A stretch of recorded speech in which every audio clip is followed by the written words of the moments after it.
Om Namo Bhagavate Vasudevaya. Om Namo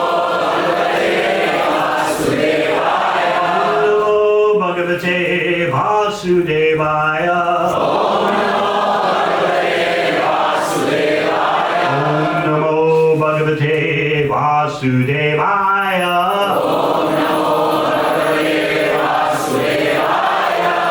Srimad Bhagavatam, 4th Canto, Chapter 28, Text 20.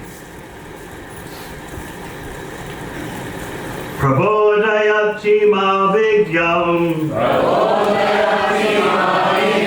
Yushate shoka karshita Vartmai tadgriha mediyam Virasur apineshyati Prabodhayati mavidyam Yushate shoka karshita Vartmai tadgriha mediyam Virasur apineshyati Prabodhayati mavidyam Vyushate shoka karshita Vartmai tadgriha mediyam Virasur apineshyati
My studies.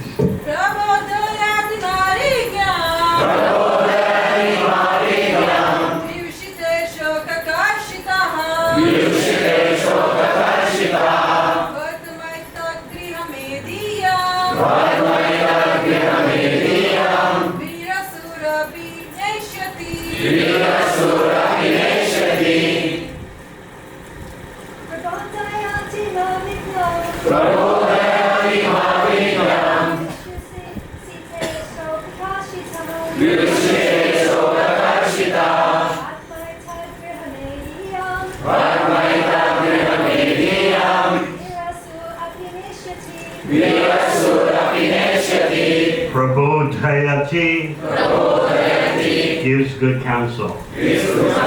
Ma unto me. Avigyam foolish. Vyushate at the time of my being away. Shoka by aggrievement. Karshita being aggrieved and thus dried up. Vartma path.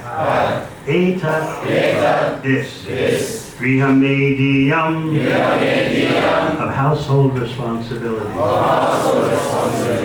Virasu the mother of great heroes. Api although. Neshati will she be able to execute. So just to give you some context here, you are witnessing King Puranjana at the moment of death. And his mind is overwhelmed with family affairs, family attachments, family responsibilities, but he's going to be dragged out of his body.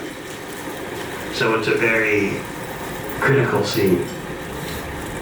And he's demonstrating the thought processes of someone who has not spiritualized their consciousness with Krishna. He's demonstrating the thought process right at the time of death. Oh, what's going to happen to my family? Oh, my wife. Oh, my children. Oh, my dynasty. My wealth. What's going to go on with that? And of course, Prabhupada is going to explain in an elaborate purport how this affects your next body. Next body is a fact. Translation. King Puranjana continued thinking, how, when he was in a state of bewilderment, his wife would give him good counsel, and how she would become aggrieved when he was away from home. Although she was the mother of so many sons and heroes, the king still feared that she would not be able to maintain the responsibility of household affairs. Purport by Srila Prabhupada. At the time of death, King Puranjana was thinking of his wife, and this is called polluted consciousness.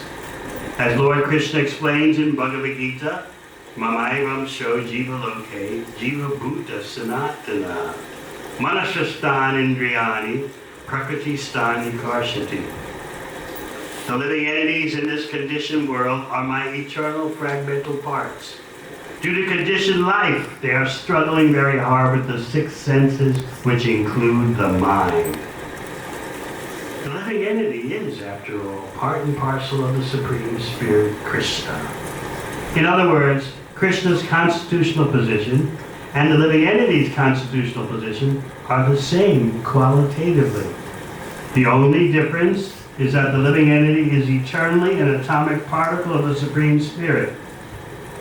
Mamaivam sho jiva loke, jiva bhuta sanatana. In this material world of conditional life, the fragmental portion of the Supreme Lord, the individual soul, is struggling due to his contaminated mind and consciousness. As part and parcel of the Supreme Lord, a living entity is supposed to think of Krishna. But here, we see that King Puranjana, who is allegorically representing the living entity. King Puranjana is thinking of a woman. Such mental absorption with some sense object brings about the living entity's struggle for existence in this material world. Since King Puranjana is thinking of his wife, his struggle for existence in the material world will not be ended by death. As revealed in the following verses, King Puranjana had to accept the body of a woman in his next life due to his being overly absorbed in thoughts of his wife. Thus, mental absorption in social, political, pseudo-religious, national, and communal consciousness is cause for bondage. During one's lifetime, one has to change his activities in order to attain release from bondage. This is confirmed in Bhagavad Gita. Yadyartat karmano nyachva loko yam karma bandhana. If we do not change our consciousness in this life, whatever we do in the name of social, political, religious, or communal and national welfare will be the cause of our bondage. This means we have to continue in material conditional life. As explained in Bhagavad Gita, Manashastani indriyani prakriti stani karshati. When the mind and senses are engaged in material activities, one has to continue his material existence and struggle to attain happiness. In each and every life, one is engaged in the struggle to become happy. Actually, no one in this material world is happy, but the struggle gives a false sense of happiness. A person must work very hard, and when he attains the result of his hard work, he thinks himself happy. In the material world, people do not know what real happiness is. Sukham at yanstikam yatta buddhi grayam atindriyam. Real happiness must be appreciated by one's transcendental senses. Unless one is purified, the transcendental senses are not manifest. Therefore, to purify the senses, one must take to Krishna consciousness and engage the senses in the service of the Lord. Then there will be real happiness and liberation. It is stated in Bhagavad Gita, Shariram yat avapnoti yat chap yukramatishvara grihit vaitani sonyati vaya gandan vivashayat. The living entity in the material world carries his different conceptions of life from one body to another, as the air carries aromas.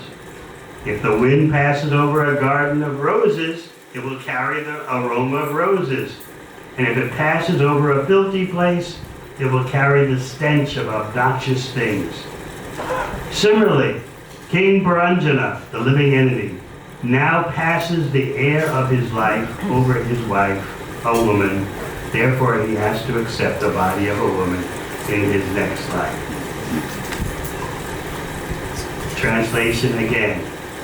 King Paranjana continued thinking how, when he was in a state of bewilderment, his wife would give him good counsel, and how she would become aggrieved when he was away from home. Although she was the mother of so many sons and heroes, the king still feared that she would not be able to maintain the responsibility of household affairs. Om Jnana-Timirandasya Jnananjana Shalakaya Chakshurmilitam Yena Tasmai Shri Gurave Namah. Jai Shri Krishna Chaitanya Prabhu Nityananda Shri Advaita Gadadhara Srivasadi Gaur Bhattavinda. Hare Krishna, Krishna Krishna, Hare Hare, Hare Rama, Rama Rama, Hare Hare. King Paranjana, who allegorically represents the living entity. He's at the time of death, as we briefly explained, and he's got things on his mind. Now you might think, what's wrong with his thinking so complimentary about his wife? He's reminiscing that whenever I was confused about what to do, she would give good advice. She was the better half, in other words. And when I'm away from home, when I was away from home, she would be sad.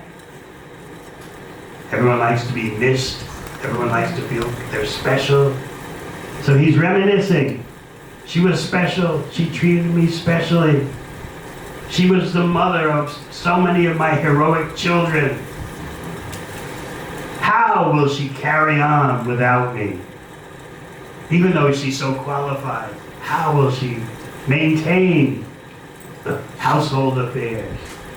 So you might say, well, what's wrong with his thinking like that? He had a nice family life. What's wrong with him remembering, going down memory lane? She did this for me, she did that for me. That's fine, except what?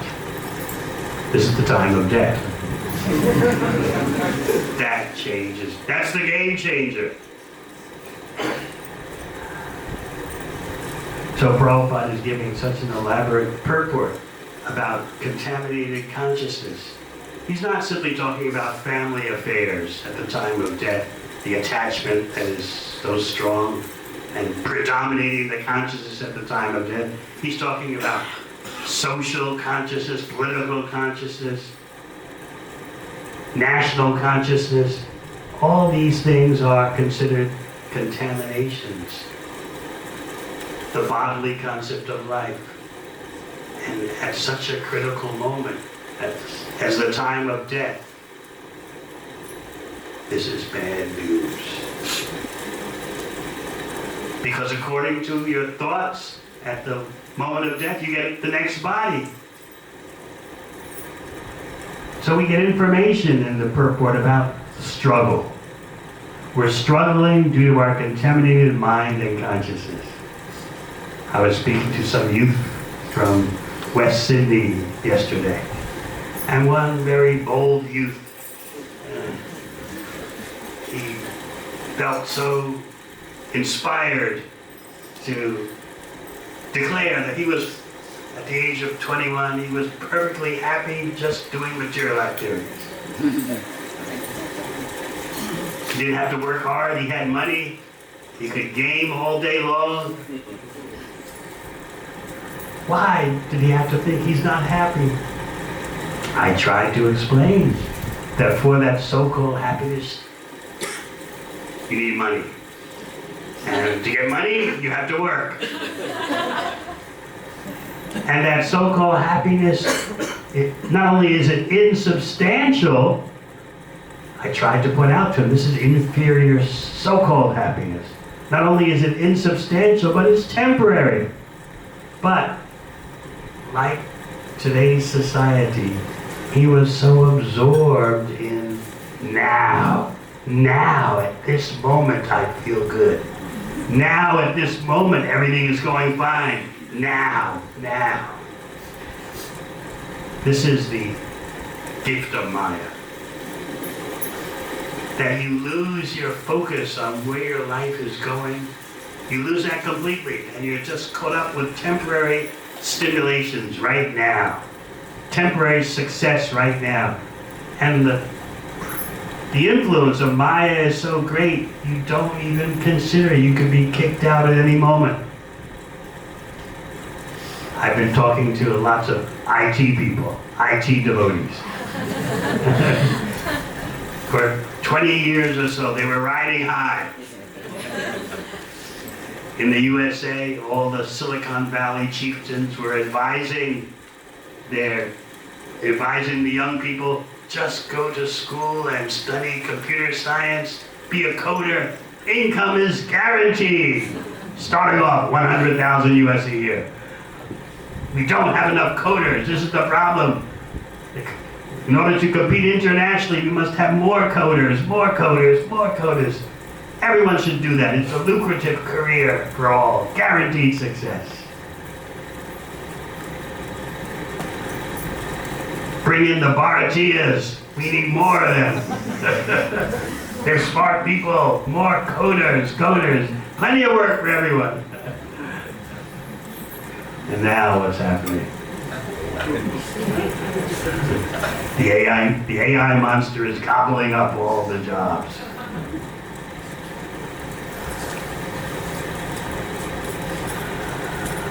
So this is the nature of the material world. Nothing lasts. So I was trying to explain to this young man, and I appreciated his honesty. From the viewpoint of Bhagavad Gita, temporary happiness is not accepted as real happiness. This is hard for us to understand because we are so desperate for a drop of happiness that we make such a big thing out of such a tiny bit. Because we have nothing else, and we know about nothing else. So therefore you would think, normally, what's wrong with Paranjana in his last moments thinking of his partner? They had a nice life together. What's wrong with him being absorbed in worries about the maintenance of the family? Isn't that good? But when you read Bhagavad Gita and learn the science of how we change from one body to another, the time of death is very critical. The imprints on your consciousness will dictate the next body. So yes, if you're a politician so attached to the land you've been elected in, or the land you've seized power in, you're going to be thinking about that at the time of death. And you can take birth again in that country. You're so attached to it, you can take birth again, but don't think you're going to be a human being. You can be a wombat in Australia. This is the way the laws of nature work. There's attachment that manifests at the time of death. It's not that at the time of death you've spent your whole life in material arrangements and material affairs, and then suddenly at the time of death, whoa! Hare Krishna, Krishna, Krishna. It doesn't work like that. There are special cases, but don't count on it.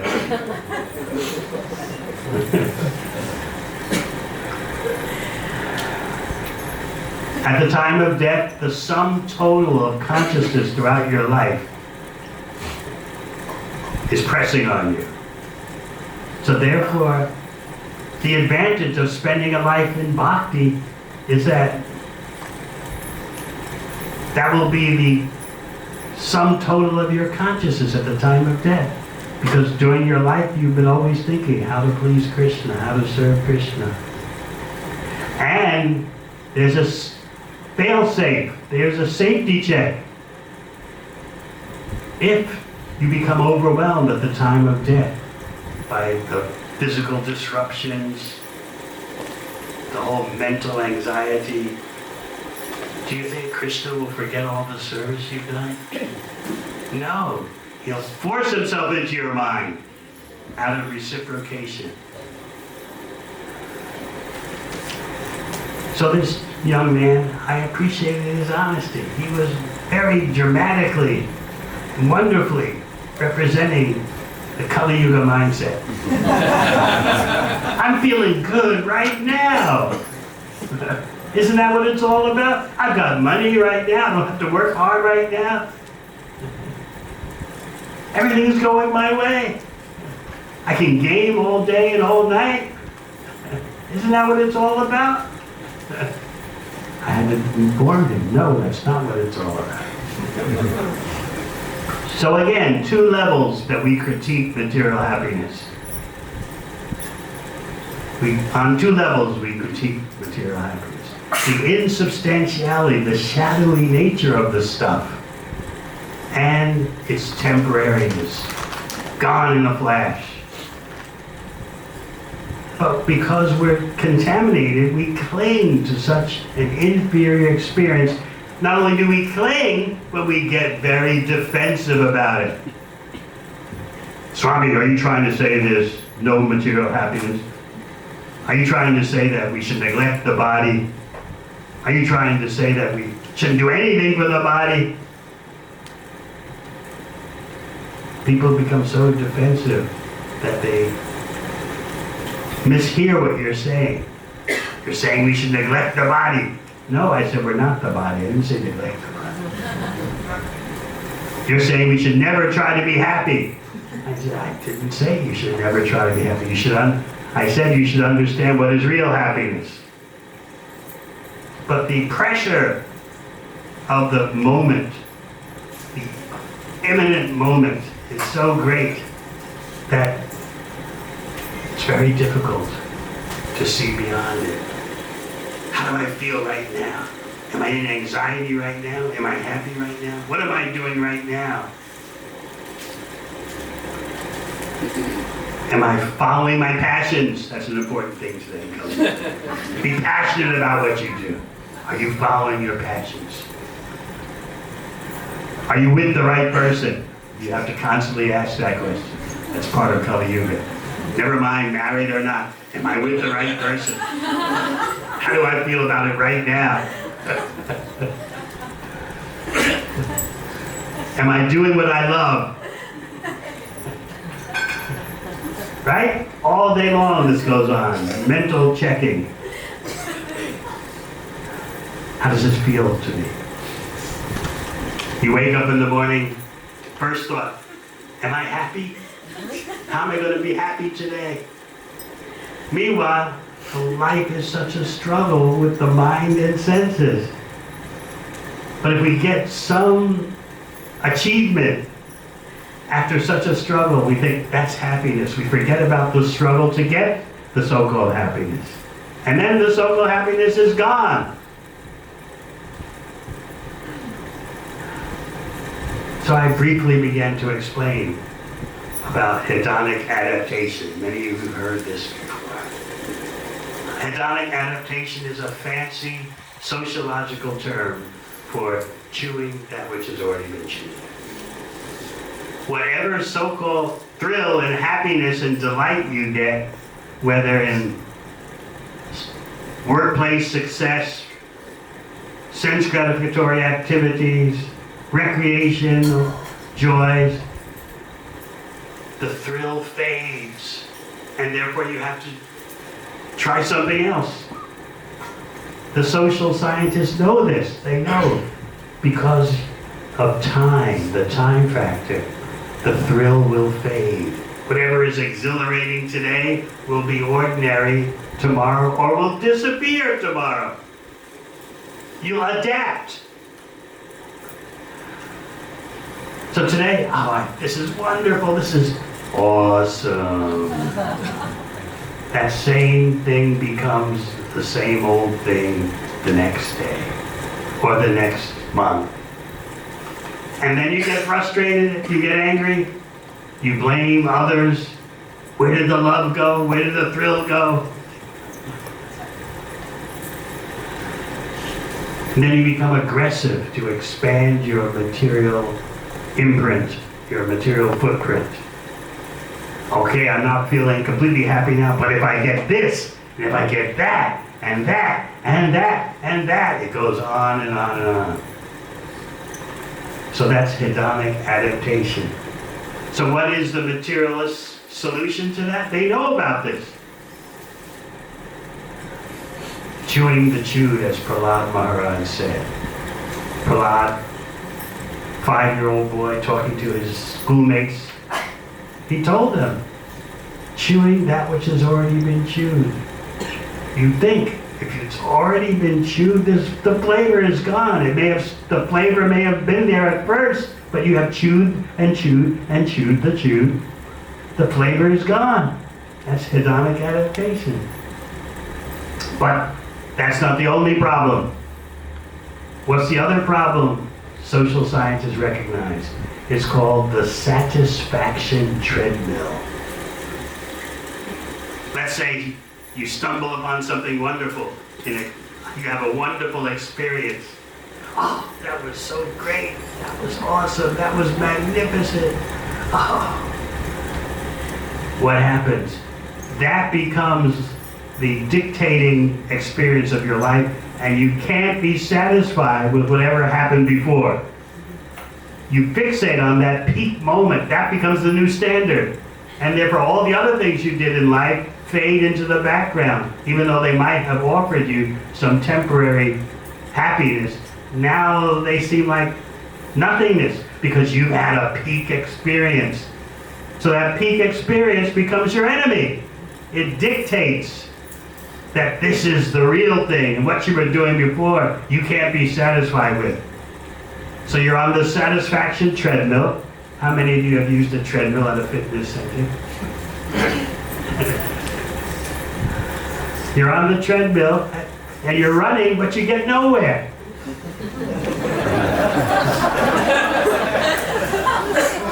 And you have to keep going for another, and another, and another. So you're running on the treadmill. I just have to keep running, but you're not getting anywhere. So the very things you think have made you a success turn out to be your enemy.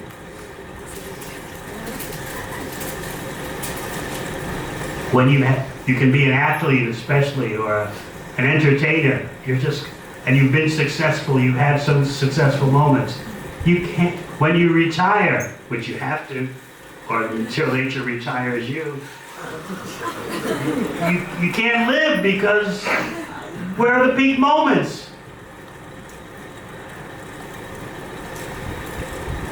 You've been a top manager in the business world, board of directors. You're used to being fulfilled at the workplace, and now you have to retire or you've been pushed aside. You can't live because where's my peak moment? I can't be content with the ordinary things in life anymore. So this is the problem. Hedonic adaptation and the satisfaction treadmill. So is there any solution? What is the solution that materialists offer? Materialistic academics, what do they offer? They say the only solution is pursue variety. Juggle many different experiences, because one is not going to sustain its satisfaction for you. So you have to pursue this thing, that thing, the other, like a juggler juggling many balls. The more variety, the more you have a chance to prolong your so-called happiness. Because They admit you're not going to be satisfied with one thing because of hedonic adaptation and the satisfaction treadmill. So you've got to pursue variety. So people are taking that to heart these days. Can't be satisfied with one spouse? Oh, that's so old-fashioned. Have a variety of pursuits. And that takes a lot of money. And to get the money, you have to work harder. And how can you work harder when even if you're an IT person, you're in danger of becoming part of what's called the emerging underclass. Not upper class, underclass. Just like the industrial workers of the 60s and 70s. Where did all the industry in Australia go? It went overseas to Vietnam, to China. So all the industrial workers have no employment. Although for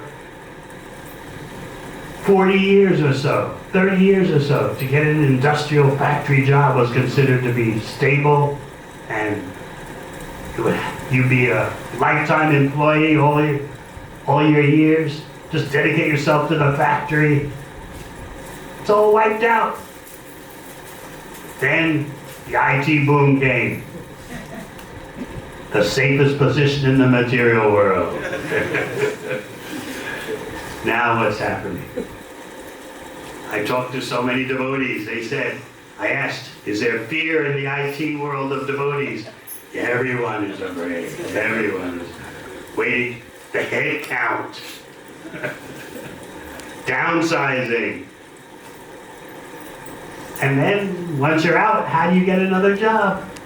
So the prediction is, by social researchers, that there is going to be an underclass consisting not only of former industrial workers, they've been unemployed or given lowly undesirable jobs for 30 years now, but they'll be joined by IT people.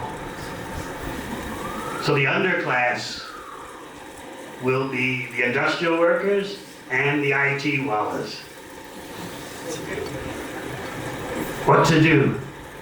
Some say UBI, Universal Basic Income, put everyone on the dole.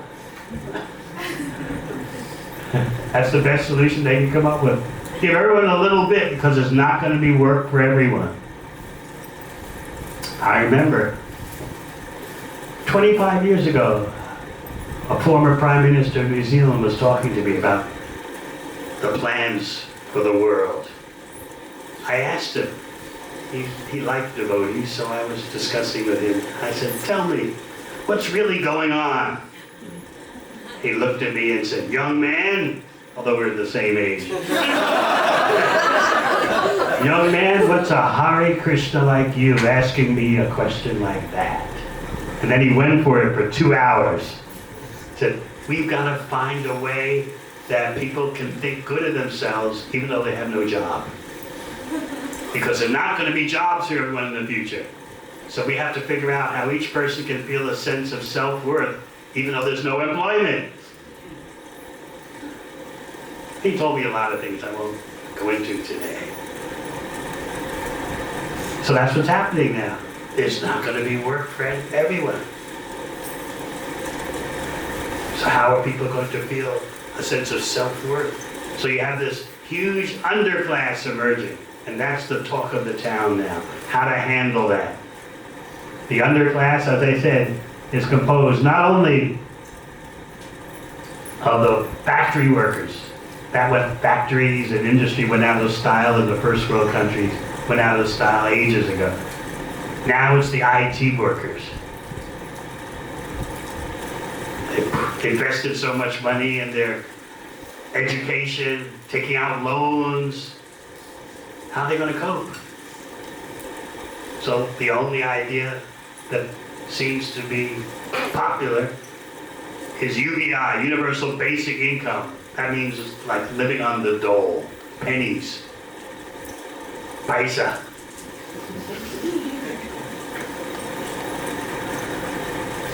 Otherwise, what's the other solution? Just everyone's out of work, tough luck. No money, tough luck. So that's the nature of Kali Yuga as we see it happening today. If you're rich, get richer. If you're greedy, be more greedy. If you're poor, our thoughts are with you.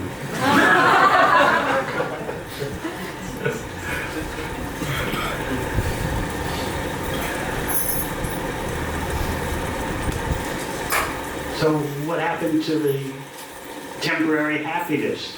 Because you might say, even though I know material happiness is temporary, it's something and I'm going to go for it. But to go for it, you need money. Unless you're on the very top of the AI world, where the millionaires are and billionaires, you're down on the bottom in the underclass. How can you buy happiness anymore? That's the big question. That's the big worry. Some just don't even worry about it. Some titans of finance. Well, you don't have money? Too bad. Others are more soft-hearted. Well, give them some pennies. UBI, Universal Basic Income. Give them some pennies. Let them buy their alcohol, their marijuana. That's what the Prime Minister of New Zealand told me. If you can figure all this out, just become one of us. Become a controller. If you're smart enough, the man kept telling me, if you're smart enough to figure this out, become one of us.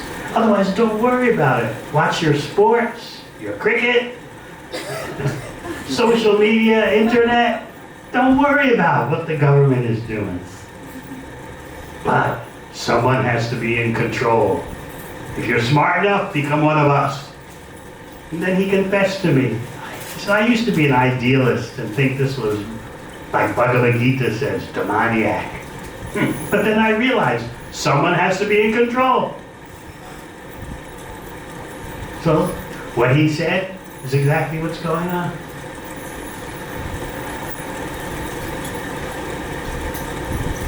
So your temporary happiness is based on such fragility, such fragile circumstances. And the body is changing.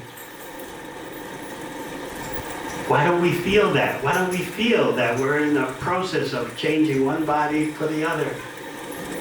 We don't feel it because of contaminated senses, contaminated consciousness. It's like you're riding on an airplane, and unless the airplane accelerates, you just don't feel that you're traveling at, 700 miles per hour or something like that? You don't feel it. Lord Kapila in the third canto of Bhagavatam gives a very wonderful example. He said, just like a mass of clouds in the sky.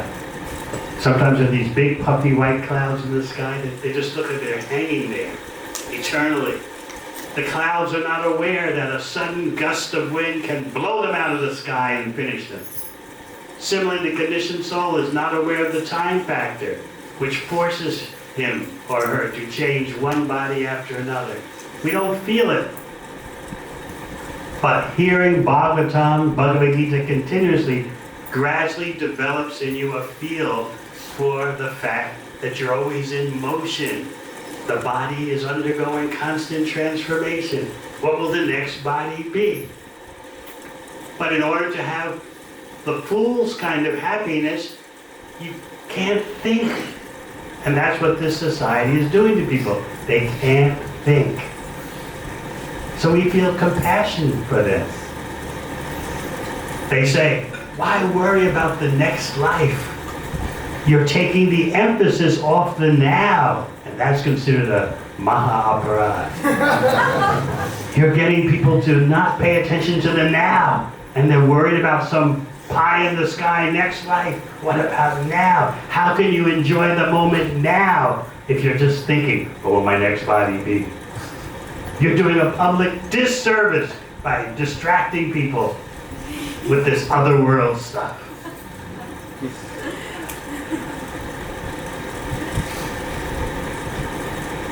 Why be so futuristic? But at the same time, they do things for the future. They have insurance to protect the future. They get educated, that's supposedly to protect the future. They have children, that's all about the future. in a civilized society anyway. But then they say, no, next life, why waste your time thinking about that? Another explanation is, before birth you didn't exist, so why worry that after death you won't exist? You get it? Before birth you did not exist. There was just an infinite nothingness. And after death, there'll just be infinite nothingness. So you're a tiny blip of existence sandwiched by nothingness. So before birth, there was nothing. After death, for you, there'll be nothing. So why worry?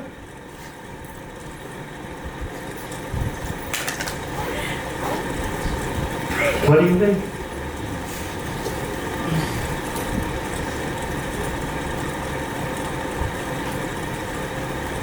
Another explanation. Why worry about what happens after death when you won't be around to experience it?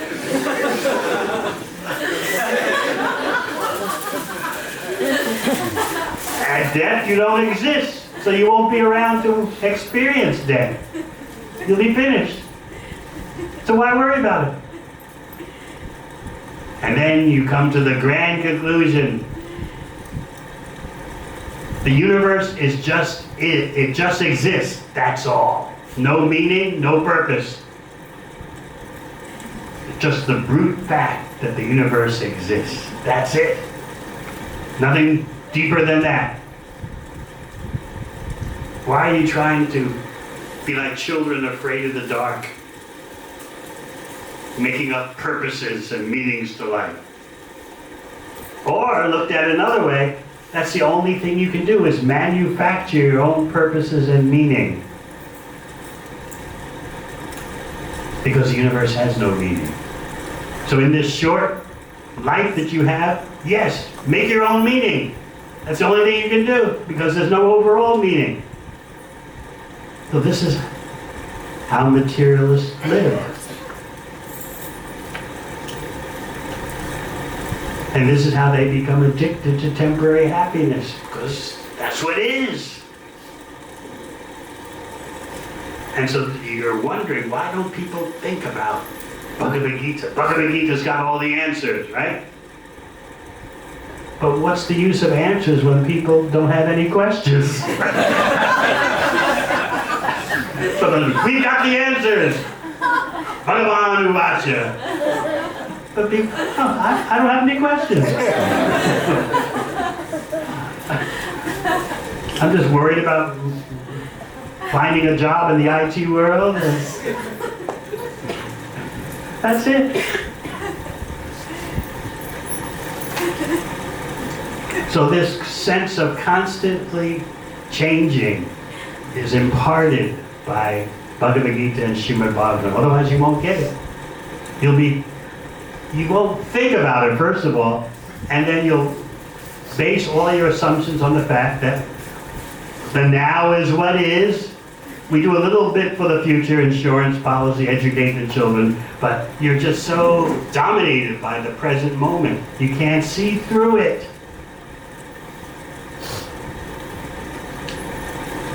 So someone tries to inform you, as Krishna does in Bhagavad Gita, that there are different destinations. Yanti Devata Devan. Those who worship the Devatas go to the Devatas, so on and so forth. Those who perform devotional service, they come to me. It sounds so exotic, doesn't it? That your life is a preparation for different destinations. Let's go back to Braj. And there, Nanda Maharaj and Krishna have just emerged from the Yamuna River. Remember, Nanda Maharaj was apparently sort of kidnapped by Varuna under the excuse that Nanda Maharaj had bathed in the Yamuna River at the wrong time in the wee hours of the morning.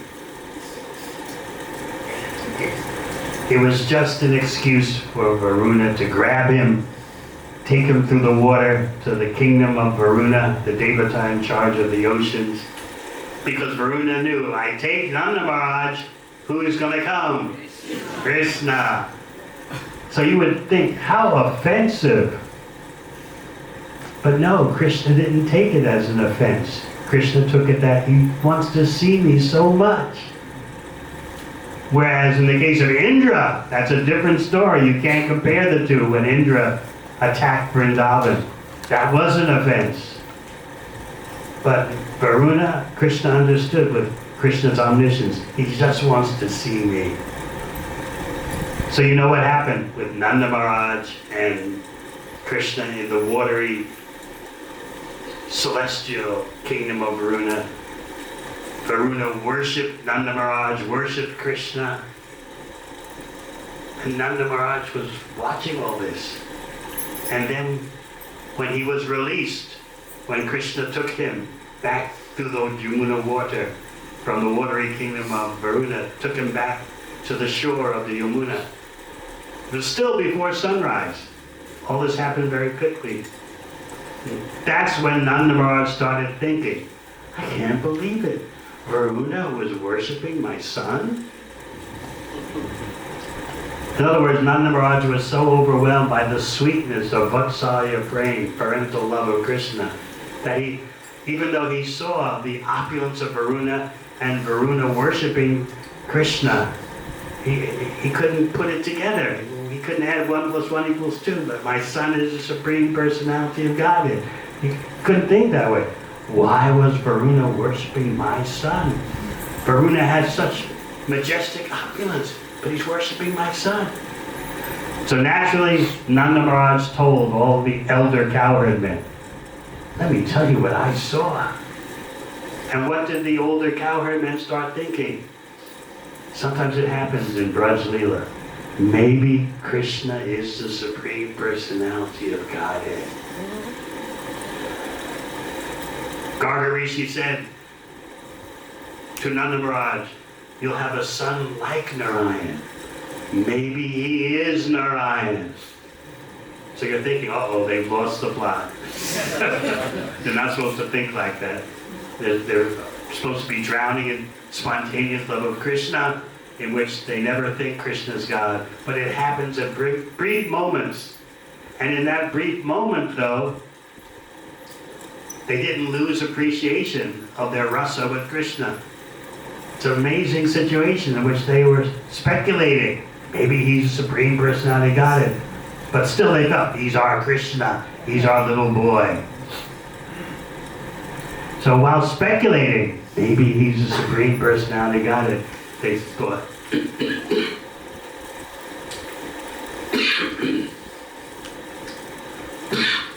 he must know our future destination.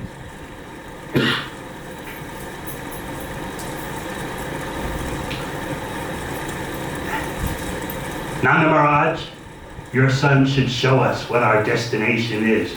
Because in this village we're all related, you know? He's not simply your son, we're related to him too. Krishna should show us where we're going, what's our next destination.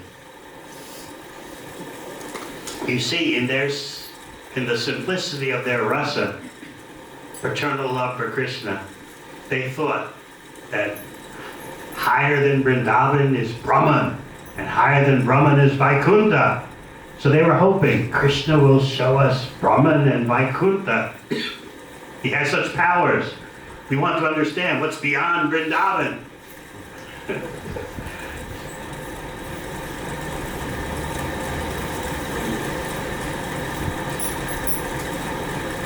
So Krishna thought, with his omniscience, he understood what they wanted. And he commented to himself, Jano Loka Etasmin Avidya Karma Karna. Avidya Karma Karna. It's amazing how people don't know their next destination. They're wandering.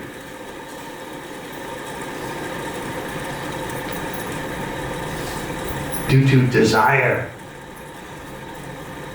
They're performing activities. So Krishna's actually speaking double talk here. He's talking about conditioned souls. They're just wandering through the cosmos, propelled by desire, performing karma, fruit of activities. They don't know their destination. They don't even know they're wandering. But he's not simply talking about conditioned souls. He's speaking double talk. The Brijvasis, they're not overwhelmed by avidya, ignorance. They're overwhelmed by the sweetness of Krishna. So therefore they can't pierce the veil and see that they're not conditioned souls. They think, we're ordinary like everyone else. What's going to be our next destination? So jana can refer to conditioned souls, and it can also refer to the Braja jana. Janova loka etasmin. Avidya kama karmana. The Brijvasis are so overwhelmed with spontaneous love for Krishna, untouched by Aishvarya, awe and reverence, like the Mathura devotees, especially like the Dwarka devotees. So Krishna said, let me show them. So he took them to the lake, the Brahmahrada, and submerged them in the lake. And they saw Brahman, they saw Vaikuntha. Krishna actually gave them an experience of merging. Now usually when there's Sayuj Mukti, when there's impersonal liberation, you're lost. Your individuality is gone. But Krishna, because he's the Supreme Personality of Godhead, was able to submerge them in Brahman realization and bring them out. It's bringing them out of the lake, men. Come out of Brahman. So the cowherd men saw Brahman, and they saw Vaikuntha, and then they saw Goloka Vrindavan. And what was their conclusion? This looks just like our hometown. Amazing! Krishna gave us a vision of Goloka Vrindavan. It looks just like where we're at now.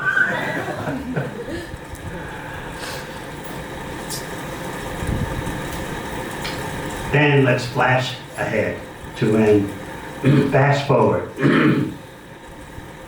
Uddhava has been visiting Vrindavan, and he's about to leave and go back to Mathura to report to Krishna the acute feelings of separation of the Brijvasis.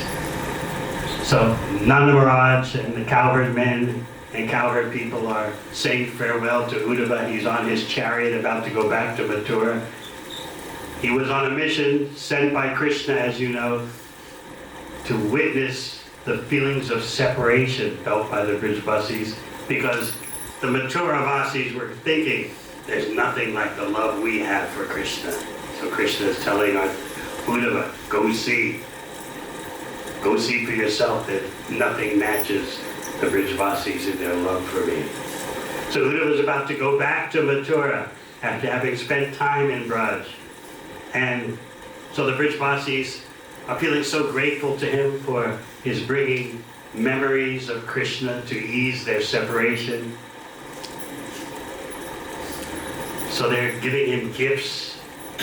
And then they ask for blessings. Please bless us, Nanda Maharaj says, that our minds can always be submerged in thinking of Krishna. Now, how can Nanda Maharaj not be submerged in thinking of Krishna?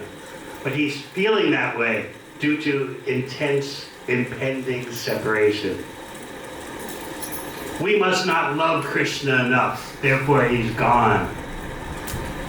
This is a transitory emotion. Vyabhichari bhava, sometimes known as sanchari bhava. Feelings of utter worthlessness. Why is it we're still alive and Krishna is not here? They recall, Nanda Maharaj and the cowherd men, wasn't there this person named Dasara who, when he was separated from his son, he actually gave up his body? You know, Ram Leela. Wasn't that the case? We're not like that. Obviously, we don't have love for Krishna. We're still alive and he's not here. So Nanda Maharaj was seeing Krishna affected by dasya prem, servitude, even though he has parental love for Krishna. The acharyas point out that in acute moments of separation, those in Sakya, Dasya, and Vatsalya and Madhurya can revert to the base common rasa of servitude. So Nanda Maharaj is saying, may we always be Krishna's servants, no matter where we take birth, no matter what our next body is.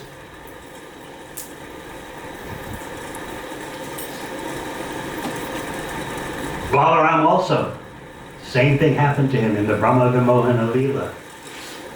He started to catch on to the fact that Krishna had expanded himself into all the calves and cowherd boys. And so he began to think, I couldn't understand what my brother is doing. He began to think as if he was Krishna's servant. Even I could not detect what was going on. All glories to Krishna.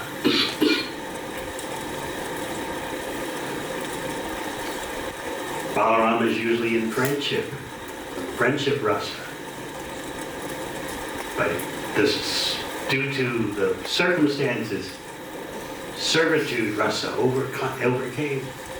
Similarly, the gopis, in moments of acute separation, they would say, we're his servants. How can he treat his servants like this? Even Srimati Radharani, just like the gopis in Madhurya Rasa. When will he come back so I can serve him? But this is, of course, not permanent. But it's a special feature of impending separation or actual separation. But it's transitory. So it's not like Vasudeva and Devaki. You are not our sons. You are the Supreme Personality of Godhead.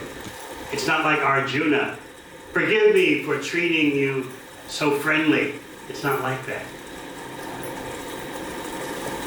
There, for Vasudeva and Devaki, and for Arjuna on the battlefield of Kurukshetra, they were actually overwhelmed by the awe and reverence, Aishvarya. They were actually thinking that's the way it is. Whereas the Brijvasis, it's a temporary occurrence that comes and goes. It's not deep set. Arjuna really meant it. How could I have acted in such a friendly way with you now that I've seen your universal form? And with Vasudeva and Devaki, they had witnessed, they'd heard how Krishna killed Kamsa. How could we have considered you our sons? So there was everything was awe and reverence, super. But for Nanda Maharaj and the cowherd people of Vrindavan, it's a phase, it's not the deepest thing. Because Dasyaras, servitude, is there in the mix with all the other rasas, except Shantaras. But Dasyaras is the foundation for Sakyaras, for Vatsalyaras, for Madhuryaras. So it's not totally out of character for Nanda Maharaj to think like that. Give us service to Krishna, life after life, no matter where we wander.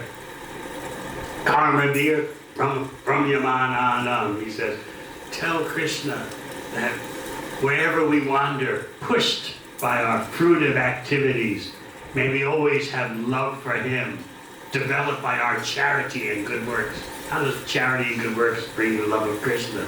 But he sees himself as an ordinary person, a conditioned soul. So in this way, life in Vrindavan goes on. Wherever we go, wherever our next destination will be, may we always be submerged in love of Krishna. Wherever our karma takes us, may it always bring us to Krishna's lotus feet. May we do good works, give charity, and have love of Krishna as the result. He's speaking like that. It's a temporary phase.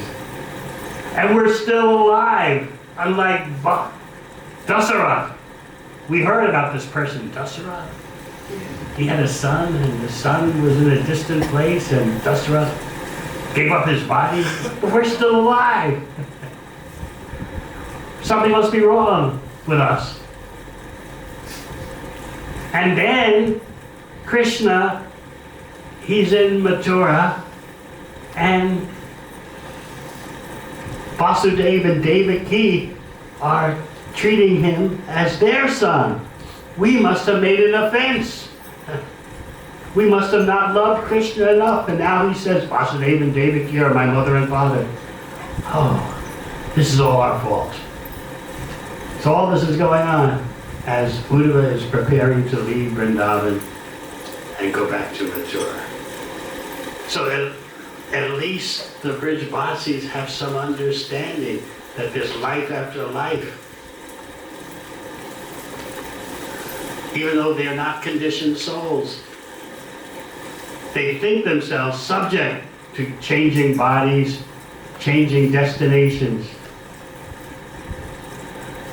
So Krishna is speaking double talk when he says, it's amazing how people don't know what their next destination will be.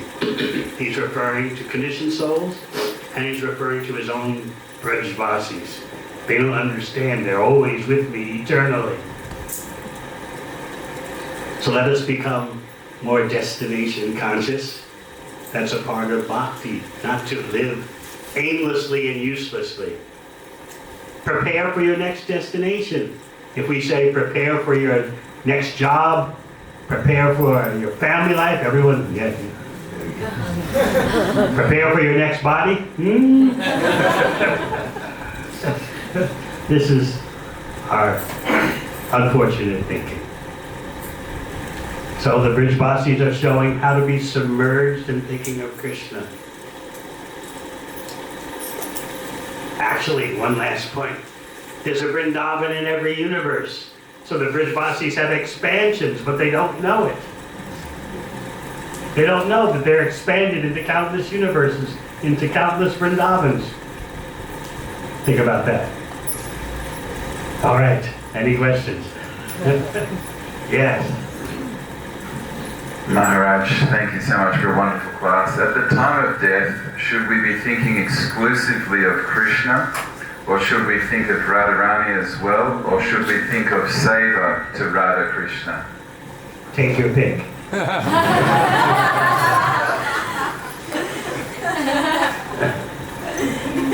A pure devotee prays, take me wherever you want me to serve.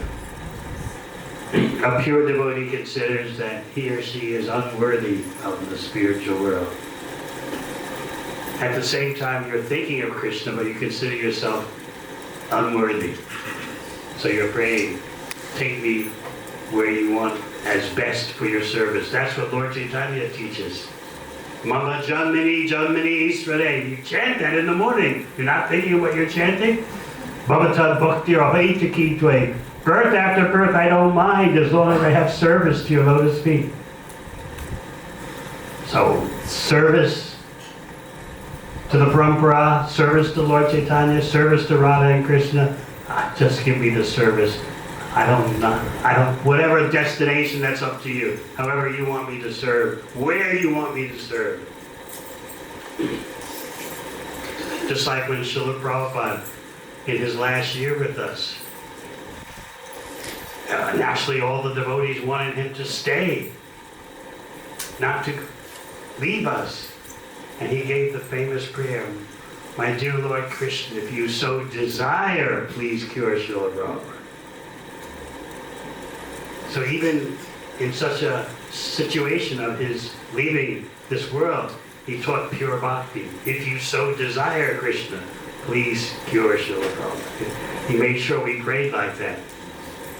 Not demanding. Of course, still the devotees would demand, Krishna, don't take him.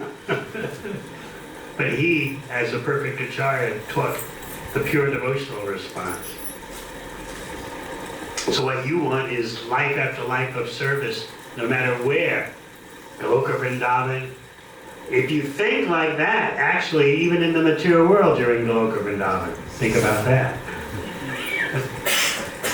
If you're in pure devotional consciousness, you may be externally in the material world, but you're actually in Vrindavan. You bring Vrindavan wherever you go.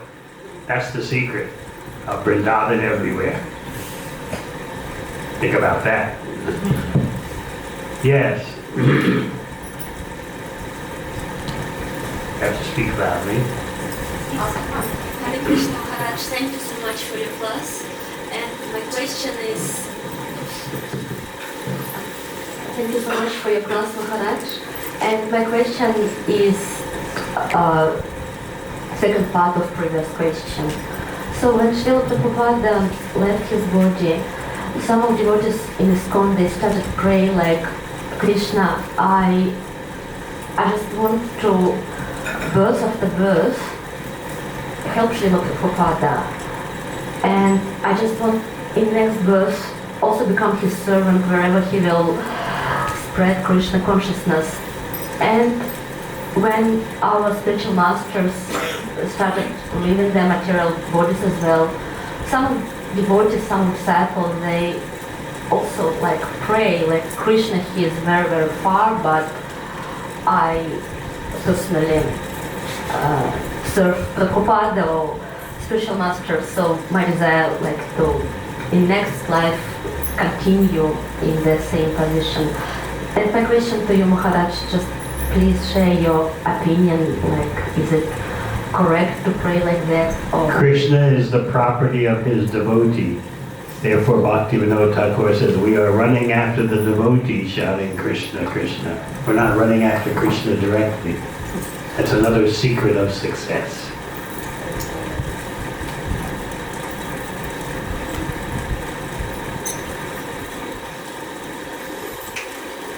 So yes, to pray that eternally I'm the servant of my spiritual master, wherever he wants me to serve, however he wants me to serve, that's pure devotion.